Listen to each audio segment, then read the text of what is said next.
Hello again, everybody. I'm Steve Kallas. This is Janelle Allbritton. We're from the WestchesterCountyPost.com, and we're here to talk about the recent, still in flux, NCAA decision, now that all spring sports have been canceled, to give an extra year of eligibility to those kids on teams in college for the spring season who didn't get a chance to play. Although we'll talk about baseball a little bit because that's what I know a lot about. They've certainly played some games, but certainly the season's canceled. There will be no conference championships. There will be no NCAA tournaments. And what we're going to talk about also is whether or not the basketball players, men's and women's basketball, the NCAA tournament, as you know, was just canceled, and all the other athletes who play winter sports and spring sports, of which there are many, should they all get that extra year of eligibility. So Janelle, give us your initial thoughts. This is still kind of fluid. They've said for sure the spring people are going to get an extra year. They're talking about the winter people. No decisions have been made. What are your thoughts? Because I know you think there are a lot of issues that are coming down the pike. Well, there's so many issues, it's hard to know where to start. And just in our conversations in the last few days, my main question is, how many years is this ripple effect going to ripple out? So in our conversations, we were first saying, well, it's going to certainly go out for 1 year if they extend conditions to folks who've already graduated and give them an extra year. And then to that, my first thought or response was, no, I'm thinking it's going to be at least 3 years, because if you consider the students/athletes as a kind of inventory from which the coaches are choosing, you're going to have basically a glut of inventory when the new freshmen are coming in. So I see this as impacting the whole system for maybe 5 years, because if I was a junior or a senior in high school, I would be very disappointed right now, because I'm looking at being a senior high school student/freshman college student who may be going up against postgraduate athletes for spots on teams. Not sure what the remedy for that would be. Perhaps creating more teams, perhaps increasing the funding so that schools that don't now have teams can start some teams, and somehow, with some magic trick, moving students around, get well-qualified students into schools with coaches, so that the playing field is somewhat leveled, and that there's not increased competition for the students who are missing out of their senior year as they expected it this year. I think the biggest problem for me, forward-looking, is there are so many different scenarios. It's literally going to be, I believe, case by case. And for example, you're a senior baseball player, and by the way, don't think nobody's played anything. All of these sports have already played. I looked up a couple of Iona College, for example. Their baseball team has already played 16 games. So it's not like, to me, that makes it similar to the basketball people who played a regular season. They didn't play in the postseason. There was no NCAA tournament. So I think the argument, first of all, for the winter kids to get an extra year should also be a no-brainer if you're already going to give, which they've already announced, they're going to give the spring kids. But a lot of problems.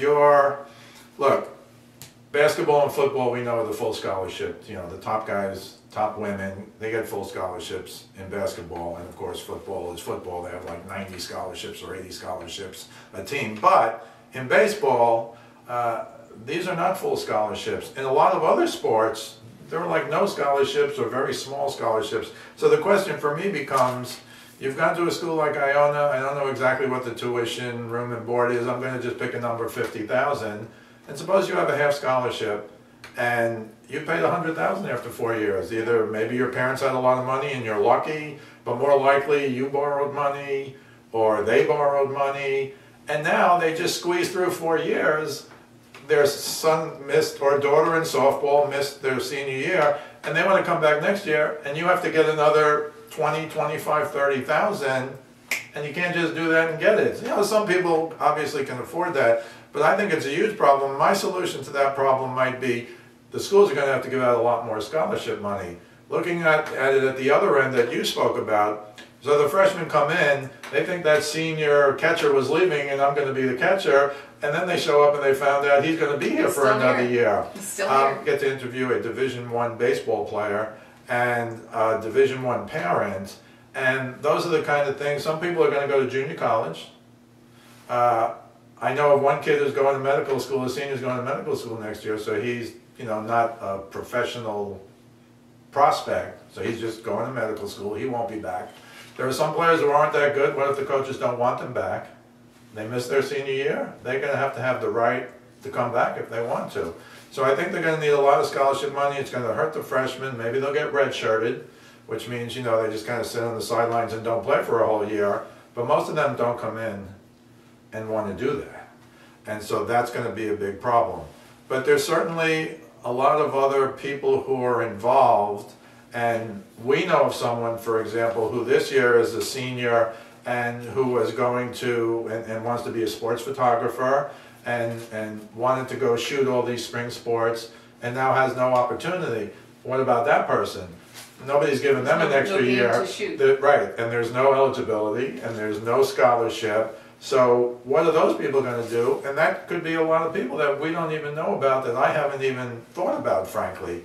So I think there are many levels of issues to be ironed out, but let me know your thoughts on these other people who are kind of outside the mainstream, who maybe if they can work out the scholarship money and the eligibility, it'll be okay. But as you pointed out, that's kind of a 5-year problem, because if you're a junior or senior in high school now, you're essentially going to be going into a school every year that has 4 classes, which means you're going to be the 5th class, which has never happened in the history of college sports as far as I know. That's a 25 increase in the talent pool, so to speak, in terms of the students.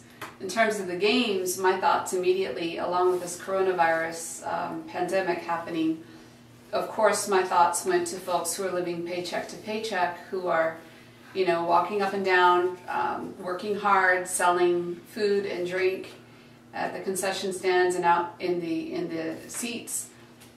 These folks are not high paid. I don't know what kind of cushion they have.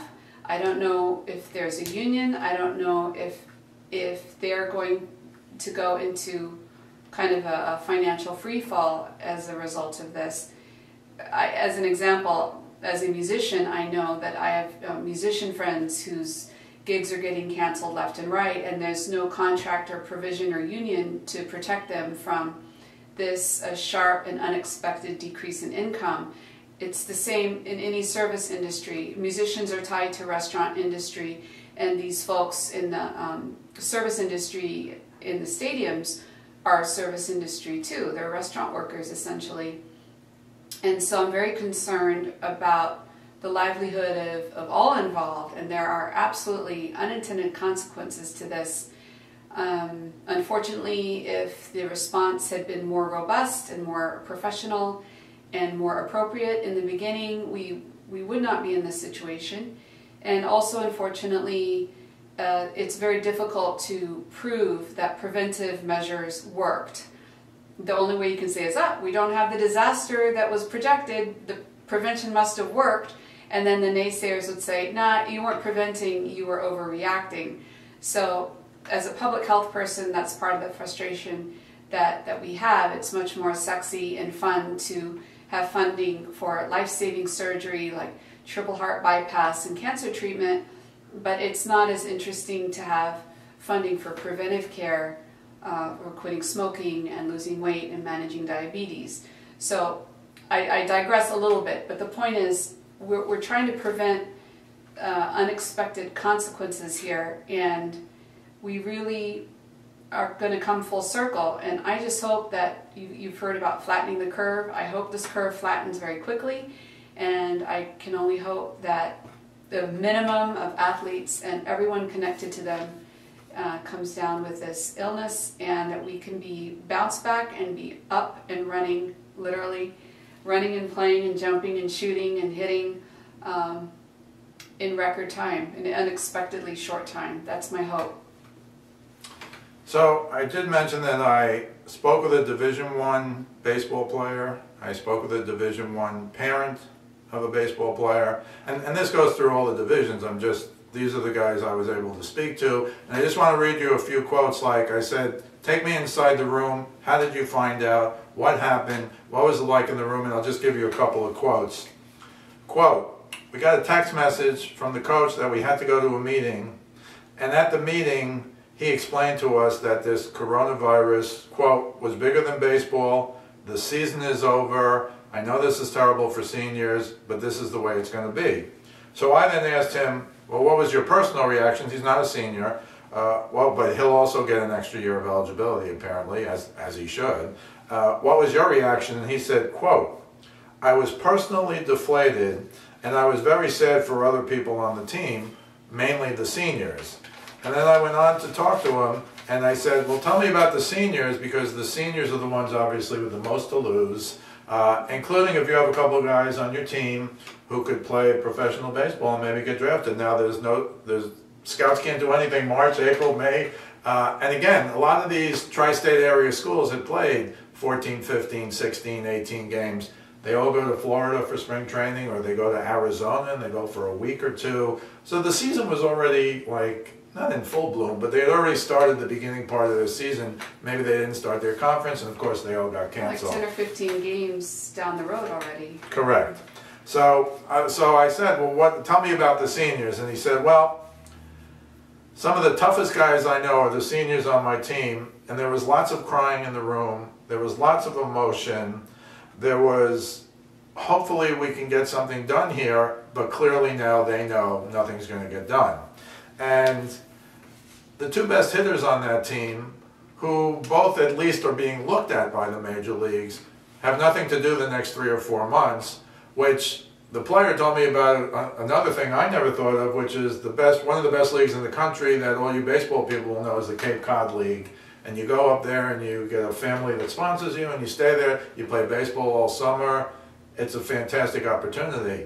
But some kids were worried that real superstars from somewhere else might decide to go to the Cape Cod League because the scouts couldn't see them the last 90 days. And they might get bumped from a team that they've already either been promised a tryout or maybe a spot. It's a knock-on effect. It's a exactly, domino effect. Exactly. So that was kind of the way it was with the student. I asked him about the scholarship money and stuff. He said, you know, that has to be worked out. We really don't know anything about it. And then I was able to speak to a parent, and the parent had some interesting things, and I asked him the same question. So when you first found out that your son's baseball team, you know, wasn't going to play, what do you think? And he said, quote, at the beginning, you take it personally about your son because you know how hard all of them are working. And this is a quote, poof, it's over. And it really was, poof, it's over. You got a text, you went to a meeting, poof, it's over. And he also said, you understand that the coronavirus issue is greater than baseball, and it kind of puts everything in perspective. But he's told me, quote, it's tough to reconcile that in a short period of time. We're all very parental about all the kids on the team. The parents socialize together, we hang out, you know, they have a very good team, and it was just very sad, close quote. Which again, you kind of understand. Then I asked him the money question. And the money question we've already talked about a little, and it's like, okay, you've already paid, his son has a partial scholarship, but it's a partial scholarship, it's not a full. I said, you've already paid 4 years of college tuition, what about the 5th year? And this particular guy said, well, you know, I'm very fortunate, I could do it if it's best for my son at that point. You know, if he wants to do it and we think it's a good idea for either his career or his education, we can do it. But frankly, a lot of these kids, as we've talked about, they've taken out a lot of student loans over 4 years. Their parents have scraped together all the money, as many of us have gone through, scraped together all the money they could. And at the end of the day, they're going to come up short. And I'll use the example again. If it's $50,000 and you actually have $25,000 in scholarship money through baseball and or need, you got to come up with $25,000 a year. And most people, frankly, today, with kids in college, can't do that. Some can, but most can't. And so again, my view of it is there should be a lot more scholarship money. Maybe if the government's throwing out so much money now to try and help everybody. Bailout for the NCAA. Wouldn't be a bad idea, in my opinion, because as you pointed out, there's going to be 5 years of this, not just, I thought originally it would be 1 year, but as you pointed out now and before, this is a 5-year issue because it's going to affect even the seniors in high school this year and maybe even the juniors. And not just federal bailout for the tuition, but for the salaries of the workers who are impacted with the stadiums shut down, etc. And that would be a great idea. I assume you're saying if we can bail out the car companies, the auto companies, we should be able to bail out our kids who are in college for an extra year through no fault of their own. We could debate another time whether it's the fault of the government. Our youth who are into sports and, you know, healthy living and setting good role models for younger children, yeah, it might be worth a bailout. So my final words are the following, and then I'll hand it over to Janelle. I think clearly the winter kids should get the same thing that the spring kids are getting. Again, I wouldn't expect that everybody's coming back. That's really going to be, to me, literally a case-by-case decision.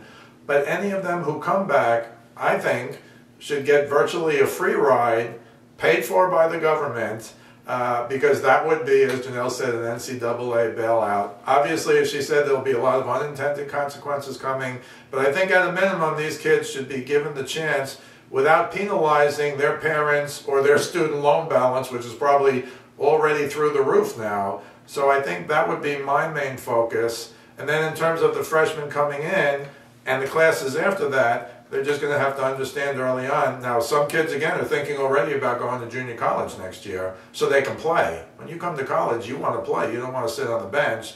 And that's going to happen a lot with seniors who stick around next year. I call them super seniors. But that's going to affect the freshman class. So monetarily, they should do everything they can for these kids.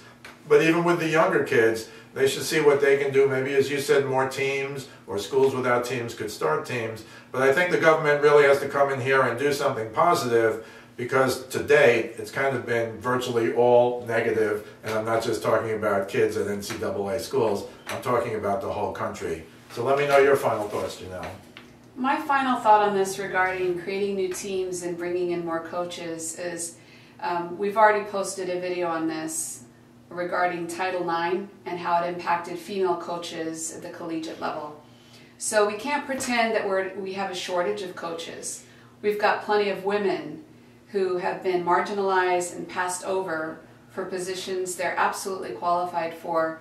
I do see that if there is ever a silver lining to this COVID-19 cloud, I would like to see that more teams are resurrected, not resurrected, just created out of thin air by pulling on this immense talent pool of female coaches to get these new teams started and get up and running in record time.